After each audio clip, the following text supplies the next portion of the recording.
Hey everyone, welcome to another episode of Buds and Blue Jays. I'm your host, Jesse Burrell, and I am joined as always by my co-host, Riley McConnell. And Riley, what's up? How you doing? Doing well, man. A little rainy today, but we got a day off today, here with my good buddy Jesse. Let's talk some baseball, man. Let's talk some ball. You betcha. The Blue Jays just finished up their 3-game series with the Seattle Mariners. They won 2 out of 3 games. We were really hoping for that first sweep of the season. Didn't quite happen there, but hey, after the way the Blue Jays have been playing lately, a series win is always great. We're happy to see that. Today on our show, we're actually going to do some fun things. We're going to do things a little different. We're going to do our usual thumbs up, thumbs down, but we've only got 2 of each. And then we're going to talk about some trade candidates we think the Blue Jays should go after. So this will be fun as the calendar turns into May. We can start getting closer to the trade deadline. We can really see what we can add to this team. So we're excited for that. Then I've got some stats about this team I'm going to spit at you. And then we got some news and notes as always. And then we're going to preview the series against the Reds. Ready to rock this, Riley? Oh, man, I like a fun episode. It sounds good. Let's get her underway, Jesse. Let's go. We'll start with the game recaps here. Game 1, the Blue Jays won that game 6-2. Yusei Kikuchi delivered a gem against his former team. We had solo home runs from Bo Bichette and Matt Chapman, a clutch pinch hit double from Alejandro Kirk, and 5 relievers after Kikuchi left shut the door down to get the Jays the win. Game 2 of that series, the Jays got a shutout. They won 3-0. Jose Berrios had his best start of the year. Springer had a bases clearing triple, did all the damage, and David Phelps and Adam Cimber shut the door out of the pen. Game 3, it's the tough one, the one we lost. Jays lost 5-1. Kevin Gausman was quite solid, but not spectacular over his 5 innings pitch. He actually gave up his first home run of the season in this game. The Jays struggled to hit with runners in scoring position again. Stop me if you've heard that one before. And Lourdes Gurriel Jr. left this game with an injury. So after that series, the record is now 20-18. We're 8.5 games back at the AL East, but we're still in a playoff spot. 1 game ahead of the Chicago White Sox for that last playoff spot. We are trailing the Yankees right now in the East. It was key to win 2 out of 3. Would have loved the sweep, but you know what? Baseball is a game of averages, numbers. It's all good. We got the next series and past then. So my first thumbs up, man. You talk about good pitching. Yeah, Kevin Gausman got hit around a little more than we've seen him this year, which is fine. But first thumbs up, we got to give it to Jose Berrios. Yes. In his first game, man, or first quality game, I should say, that I've seen him go, where he threw 7 innings. I didn't think I'd ever see him throw 7 innings in this season, man. Didn't give up a run, 4 strikeouts, 2 walks, and gave up 6 hits. Not incredible numbers by any means, but we'll be easy on Jose because it's just he's having a rough start to the year. Yep. This is the kind of start that's really going to help him improve his numbers. And you know what? When the bullpen took over, we didn't give up a run. We shut out a team. And when you got a starter go 7 and we win with a shutout, that's huge. Also want to give a little love to Kikuchi because he did phenomenal as well against his former club, which is always hard to do, I'm sure, as a pitcher. Yeah, we're big Kikuchi stands on this podcast over here. But going back to Jose Berrios, his best start of the season by far. He pitched into the 8th. And with the injuries that our bullpen is kind of sustaining now, we kind of needed that from Jose Berrios. So that was huge. He still didn't miss a lot of bats, only 4 swinging strikes in this one. But the movement on Jose Berrios pitches looks insane. He got 28 called strikes, and some of the Mariners hitters didn't even look like they were anywhere close to deciding to swing at those. And aside from that 1 inning, 2, where he had the bases loaded and got a clutch double play, Berrios looked like he was cruising. And this is the type of guy, he's not all the way back to where he was yet, but this is progress, a step in the right direction. Thumbs up to Jose Berrios there. Agreed, man. And thumbs up to Kikuchi at the same time. Jesse, that leaves you with one more guy. Who do you got for us? Yeah, I think it's about time we talk about Adam Cimber and what he's done for this team. He really quietly has been one of the better relievers in baseball since the Jays acquired him last year for Joe Panik, who went to Miami and had a negative WAR. So quite great. He's pitched 16 innings so far this year, and the majority of them coming in high leverage, late out of this bullpen. He's only given up 10 hits, 4 earned runs, and only 3 walks, which is pretty impressive. And here are some of the counting stats for Adam Cimber so far this year. He has 4 wins, which wins don't mean much, but it means you're pitching in high leverage, right? Which is good. He's got 4 holds, and he also has 2 saves in this series while Jordan Romano's been under the weather. And here's a fun fact that I saw from Chris Black on Twitter at Down to Black. If you're not following him, I suggest you should. He does a lot of great Blue Jays breakdowns and whatnot, so give him a follow. But here's the lowest career ERA among Blue Jays relievers with a minimum of 50 games played. I'm going to start at number 4. Is Ken Giles. Remember how good Ken Giles was for this team with the 2.86 ERA? 100 Miles Giles. 100 Miles Giles, that's right. Dominic Leone appears on this list, which kind of surprised me, with a 2.56 ERA. Number 2 might be one of the greatest Blue Jays relievers of all time in Tom Henke with a 2.48 ERA. Number one on this list for Blue Jays relievers with the lowest career ERA with a minimum of 50 games played is Adam Cimber with a 1.84 ERA, which absolutely astounding to me. I mean, you're going up against numbers like Tom Henke, the Terminator, man. Mm-hmm. Like that's impressive as heck, man. Cimber, we know he pitches well, and you throw in those counting stats out there. I mean, 2 saves, 4 holds, and 4 wins. So yeah, like you said, high leverage situations. As far as Dominic Leone, where he come from, I don't know. He must have been pitching in lower leverage situations. I think he probably was. And then Giles, obviously, former closer of the club. So yeah, give some love to Adam Cimber. That's awesome, man. Yeah, the main reason for his success, too, is he's shifted from the first base side of the rubber to the third base side of the rubber. And now that arm angle from that funky delivery he throws from just makes it so much tougher hitters. And he's throwing that slider up in the zone, and hitters just cannot touch that. So thumbs up to you, Adam Cimber. Great to see. Love it. Love it. Now, Riley, we're going to go into some negatives here that we got to talk about for this past series. Who's your first one? Yeah, well, I mean, he came back from an injury and he hasn't been swinging the bat like I thought he would, and we'll give it to Teo. Yeah. And it's nothing personal again. rough plate appearances in a 3-game set. I mean, I'm sure he picks it up in the next series, but it's one of those things, right? He's performing above Teoscar level, and we know what Teoscar Hernandez can be for this team. Mm-hmm. Yeah, we were really excited in that Cleveland series to get Teoscar back because we knew how this lineup had been struggling, and we kind of really just needed some extra thump. So we thought, let's bring Teo back. Let's bring him back. He's an important piece, but he's only 4 for his last 39 right now and is hitting 182 on the season with a WRC plus of 59. Yikes. He's still, like, if you look under the hood, he's still hitting the ball quite hard. He's just hitting it on the ground too much, and he's not barreling it up to the same level he's got in the past, but he also gets our thumbs down in this series, too, because he got picked off second base last night. And I know in our last episode, we talked about Blue Jays runners are getting picked off second most in the American League. You can add just another one to that. I don't know if he's still dealing with his injury, or maybe he just hasn't had enough reps going back to the short spring training and then being hurt to start the year here. But we need Teoscar to start clicking here. And once he does, the Blue Jays will be in a much better shape. Yeah, the base running fundamentals is funny. I know you mentioned that, but it is so fundamental, and getting picked off is not going to help us win ball games or overrun in the bag. What you saw Kirk do, Bo getting picked. It's just one of those things we got to break down and just completely eliminate from our ball games. Yeah, like you don't see winning clubs have that many mistakes on the bases, like basically giving your opponent free outs. Jays really need to step it up and be a little better at that going forward. I want to give my next thumbs down to Rhys Tapia. He's been playing way too much for the amount of production he's giving us at the plate. His main thing has been the same issues he's had in the past. He's swinging at too many pitches and not making a solid contact when he does. His 45.8 out of zone percentage is 5th worst in baseball. The walk rate's dreadful too. And when we got Rhys Tapia for Randal Grichuk, we thought, well, he's going to play good defense. He's got good speed. You know, that should be his tools that get him in there. But if you look at the metrics, he's 58th percentile in sprint speed, so just above league average. And his outs above average is in the bottom quarter of the league. So Rhys Tapia isn't hitting, isn't playing that good defense, and he's just a league average base runner. And I think it's evident that in Wednesday's game, when the Jays were in run prevention mode late in the game, the Jays chose to put Teo in left, George Springer in right, and Bradley Zimmer in center, which means I think he's kind of the odd man out. And if Bradley Zimmer wasn't hitting as crappy as he was, I think there might be running out of time for Rhys Tapia on this roster. Well, you know what? I still don't hate the Tapia thing because I was never a fan of the Grichuk contract. I will always, in the back of my mind, no matter how bad he's hitting, it will always stick there. We just need, we need Teo to be hitting a little bit better. Zimmer's out of the equation for me. He's not really a whatever. And Springer will do George Springer things. Springer is he's like a fine wine. He's getting better with age, like especially on this Toronto Blue Jays club. I don't know what it is. Loving George Springer this year. And Lourdes, when he comes back, I'm sure he'll fit in the lineup just fine, but he knows that he hasn't been playing that well this year.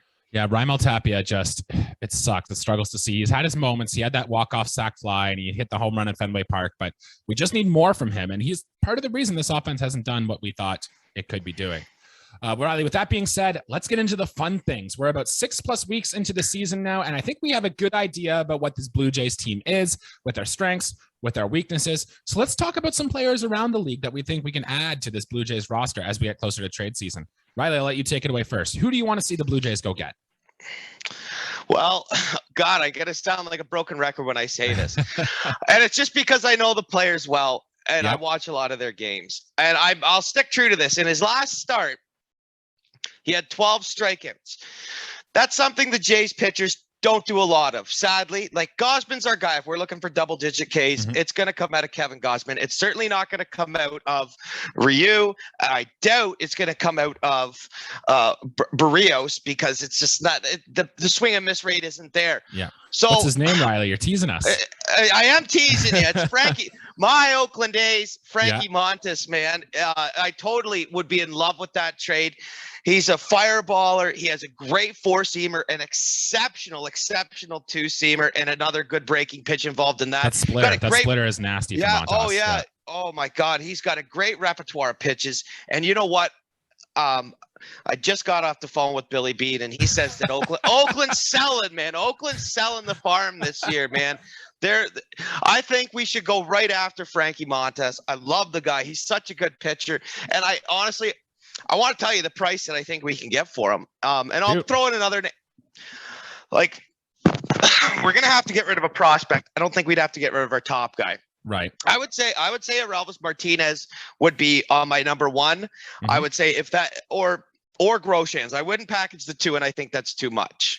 Yeah, we'll see. I'm actually surprised Oakland didn't move Frankie Montas during their offseason when they traded off everyone else. But we're waiting for him to come to Toronto. And I would throw in either Baraki or Pearson in that package deal as a pitcher. We saw that we sent them Zach Logue, and he's been getting starts for them. So Oakland is willing to experiment with AAA guys right on the cusp of being a major leaguer. And I feel like that's Baraki or Pearson. Logue being a lefty, maybe they want Pearson. I think it's a deal that could easily go through. Like if I turned on the PlayStation right now, and I could easily make that trade. Yeah, we'll see. Maybe giving up our number 2 prospect might be a lot, but there's a lot of swing and miss to our Elvis Martinez's game. So I don't know. He's kind of toolsy. Some people love him. Some people think he might not be that great. I don't know. Either way, Frankie Montas would be great to have this team.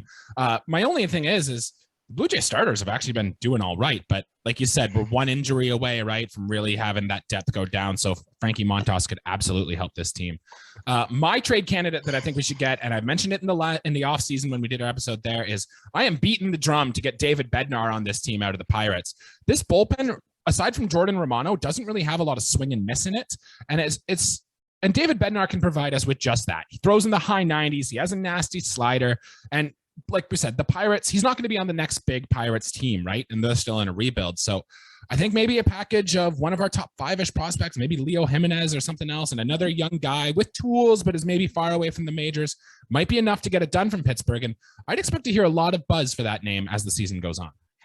Yeah, I could see that deal definitely happening as well. You can never have too many good bullpen arms.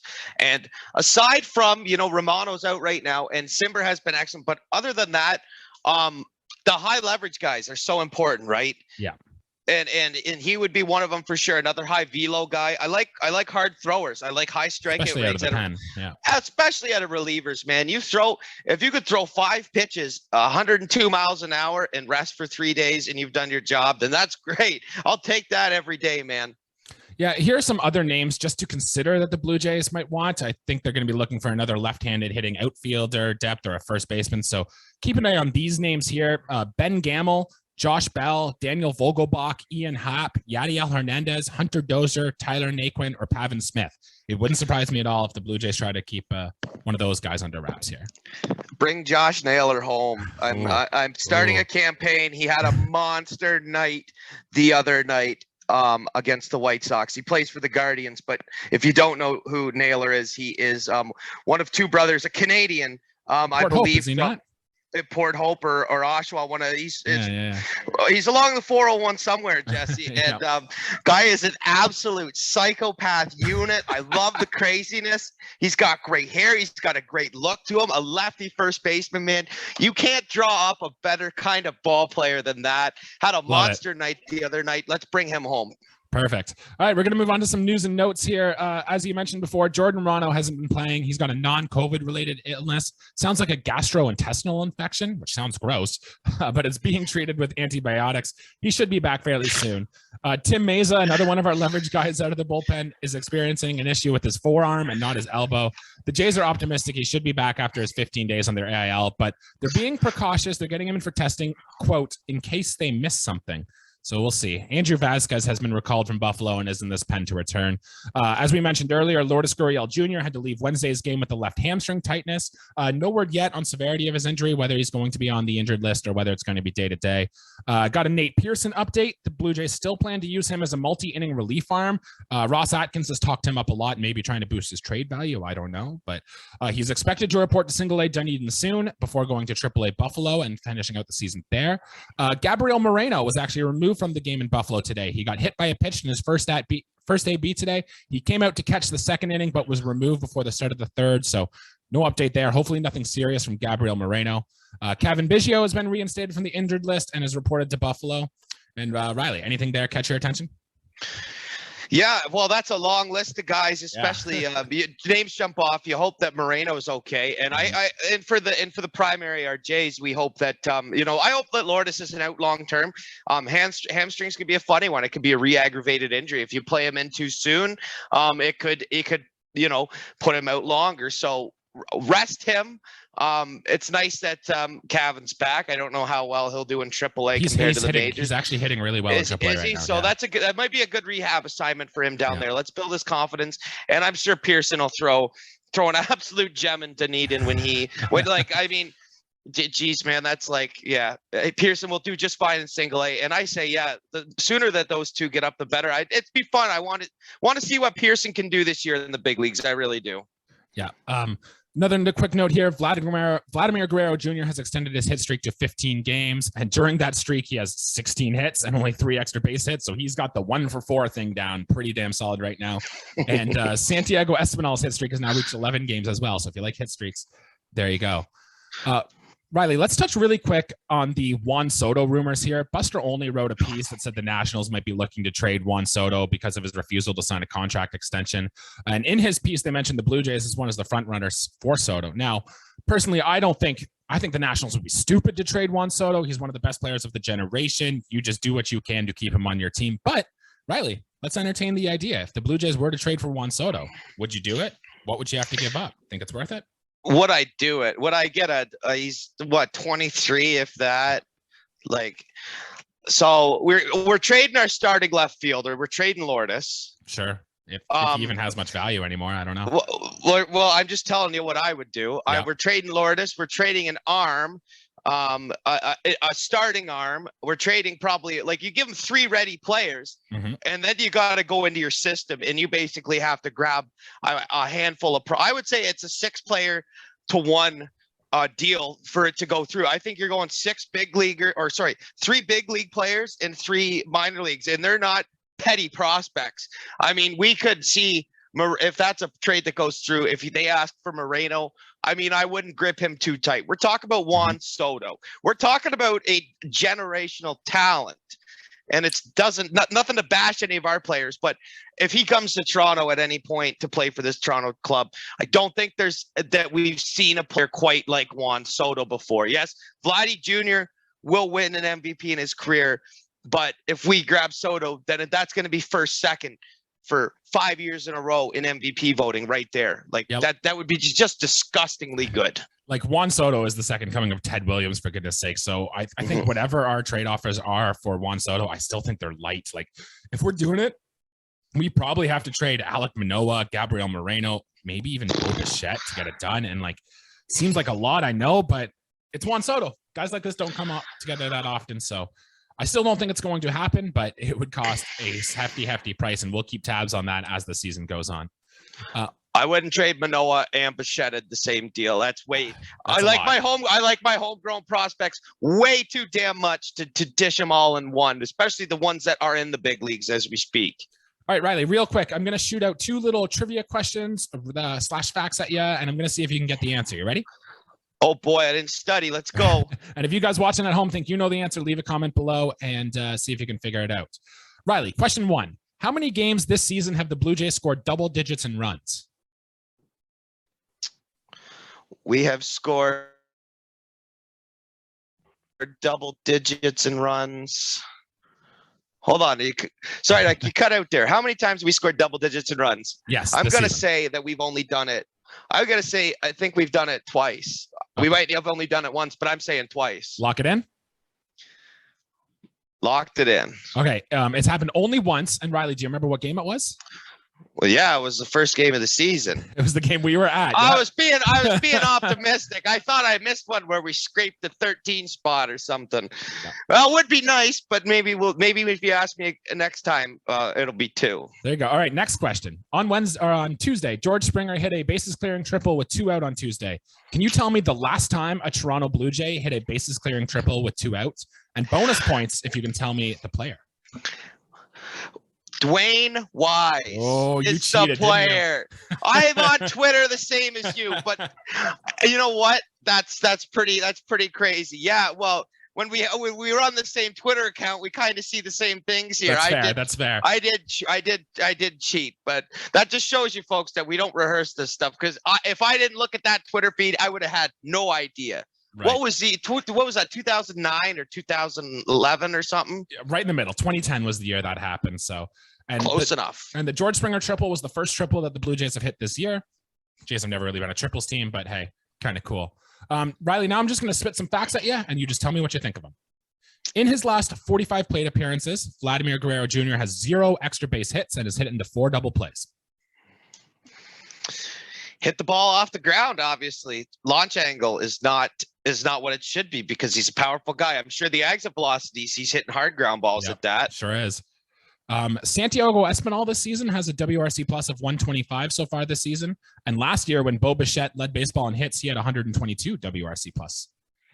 Doesn't surprise me. The runs created category, it's another fun, advanced stat. It doesn't surprise me. I'm sure Espinal is, for counting stats and for average stats, that is an average stat. And I know Espinal is just a good numbers guy to have. Yep, he's been one of our best hitters this season, and I just thought that surprised me. All right, well, that's our Seattle series. The Jays have a record of 20-18, and we welcome in Joey Votto to town and the lowly Cincinnati Reds, who have just a 10-win, 26-loss season so far for a 3-game weekend set. Game 1, it's going to be Hyun-Jin Ryu against Luis Castillo. Game 2 will be Alek Manoah against Hunter Green. And Game 3 will be our pal, Yusei Kikuchi, taking on Connor Overton. Riley, what are you looking forward to watching in this series? And you got a prediction? Well, I'll give you a prediction. What I'm really looking forward to is, you just said the matchup of the week right there. Mm-hmm. Is that you got Toronto's homegrown guy, and you got the Reds homegrown Hunter Green, the kid who's going to pound the ball in 102 miles in the strike zone against our crafty Alek Manoah. Mm-hmm. I think that's going to be a can't miss game, folks. That's a can't miss game. I would say I was going to look forward to see the former National League Rookie of the Year, Jonathan India, but he's been out of the lineup, as I know, because he's on all my fantasy teams, and he seems to be on the 10-day IL, and it hasn't been 10 days, I'll tell you that. Mm-hmm. The thing with Hunter Green is, like, he's nasty. He throws high velocity, and the Blue Jays have already faced more high velocity than any other team in baseball. So we get more of that with Hunter Green, and Luis Castillo throws hard too. Hunter Green is coming off a combined no-hitter, a game which the Reds lost, which is kind of hilarious. So I wonder if after throwing 117 pitches in that last start, he's going to be on maybe some sort of an innings limit here, and he won't go maybe 3 or 4 innings. So, I mean, the Jays should, and I hope they do, hammer the Cincinnati Reds bullpen. They're not good. They can't pitch. I think this might be the toughest series we need in order to get our bats back on track. Let's hope big things happen against this lowly Reds pitching staff. If we come up with a sweep here, then that would put us 5-1 in our last 6 games, our last 2 series, which is good numbers that will get us a long ways down the road. Now, it's, again, we can't lose series. We can't take 1 out of 3 here. This is a great chance to jump on. We're playing at home, a National League team playing an American League ballpark. I don't have the numbers on it, but I'm sure that Vegas has us in all 3 games favored. I would assume so as well. Riley, do you think, are we going to get the sweep, or 2 out of 3? Because I feel like anything less than 2 out of 3 is a disappointment for this series. Anything less than 2 out of 3. We're a Jays podcast here, so I will humor the fact and humor me when I say that we're going to sweep the Cincinnati Reds, and that we will be talking about our second double-digit scoring game since that monstrosity of a pitching game against the Texas Rangers at the Rogers Center. Yeah, that would be great to see. Let's hope. We're really excited for what should be our first sweep of the season. Let's hope it happens. But hey, this Blue Jays team has underperformed so far. I don't think it would surprise anyone if we underperformed again, but let's hope that's not the case. That'll do it for our episode here today. Thanks for tuning in. Do you have the name of a thought of player that the Blue Jays should acquire? If so, leave it down in the comments below. We'll interact with you there. We'll get you talking. We love trade season around here, so let's get that thing going. Please be sure to like the video and subscribe to the channel as we're really hitting our stride here. We'll be back again this Sunday to discuss the Reds series. Riley, anything else to add before we get out of here tonight? Gastrointestinal thing. Sounds gross, he says. It does. It does not sound like a fun time to be Jordan Romano right now. Oh, man. No, but he's Canadian and we love him. We love our Canadians. Bring Josh Naylor home. Thanks, guys. Let's go Blue Jays. Have a good night, everybody.